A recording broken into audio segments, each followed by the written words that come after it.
ചെയ്യാത്ത പെട്രോൾ നൽകാൻ കഴിയില്ലെന്ന് കേന്ദ്ര സർക്കാർ. കുറഞ്ഞ തോതിൽ ബ്ലെൻഡിംഗ് സാധ്യമല്ല. E20 പെട്രോൾ മികച്ചതാണെന്നും സർക്കാർ വൃത്തങ്ങൾ അവകാശപ്പെടുന്നു.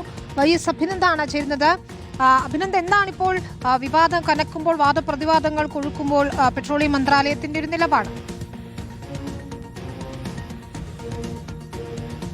വിനീത സൂചിപ്പിച്ചതുപോലെ തന്നെ സമരങ്ങൾ ശക്തമാവുകയാണ് E20 പെട്രോളിനെതിരെ. നമുക്കറിയാം, ജന്തർ തന്നെ കഴിഞ്ഞ ദിവസം E20 പെട്രോളുമായിട്ട് ബന്ധപ്പെട്ട് വലിയ രീതിയിലുള്ള പ്രതിഷേധം ഉയർന്നു വന്നിരുന്നു. ഈ വാഹനങ്ങൾക്കൊക്കെ കേടുപാട് സംഭവിക്കുന്നു, മൈലേജ് കുറയുന്നു എന്നൊക്കെ ഉള്ള രീതിയിലുള്ള പ്രതികരണങ്ങൾ പല ഭാഗത്തു നിന്നും വന്നിരുന്നതിന് പിന്നാലെയാണ് ഇപ്പോൾ കേന്ദ്ര പെട്രോളിയം മന്ത്രാലയം അതിനകത്ത് ഒരു പ്യുവർ ചീറ്റ് അല്ലെങ്കിൽ ക്ലീൻ ചീറ്റ് നൽകിയിരിക്കുന്നത്. E20 20% ethanol അടങ്ങിയതും 80% പെട്രോളുമാണ്. ശുദ്ധമായ പെട്രോളിനേക്കാൾ വളരെ മികച്ചതാണ്, ശുദ്ധമാണ്, ഉപയോഗിക്കുന്നതിൽ യാതൊരു പ്രശ്നമില്ല എന്ന് പറയുകയാണ് കേന്ദ്ര പെട്രോളിയം മന്ത്രാലയം. മൈലേജ് കുറയ്ക്കുന്നതുമായിട്ട് ബന്ധപ്പെട്ടും കേടുപാടുകൾ സംഭവിക്കുന്നതുമായിട്ട് ബന്ധപ്പെട്ട പ്രചാരണങ്ങൾ സമൂഹ മാധ്യമങ്ങളിൽ കാണുന്നുണ്ട്.